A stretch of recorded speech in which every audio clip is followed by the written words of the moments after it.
വസ്തുവിൽപ്പനയുമായി ബന്ധപ്പെട്ട കാര്യങ്ങൾ നടന്നു കഴിഞ്ഞാൽ അതിൻ്റെ ഇൻകം ടാക്സുമായി ബന്ധപ്പെട്ട കാര്യങ്ങൾ കാണിക്കുന്നതിൽ നമ്മുടെ നാട്ടുകാർ പൊതുവെ പിന്നോട്ടാണ്.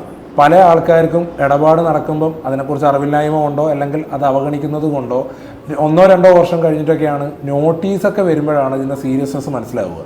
സാധാരണഗതിയിൽ ഭൂമിയുടെയോ ബിൽഡിങ്ങിൻ്റെയോ ഒക്കെ വിൽപ്പന നടന്നു കഴിഞ്ഞാൽ നമ്മൾ സ്റ്റാമ്പ് ഡ്യൂട്ടിയിൽ കാണിക്കുന്ന വാല്യൂ ഓൾറെഡി റിക്കാർഡിക്കലാണ്.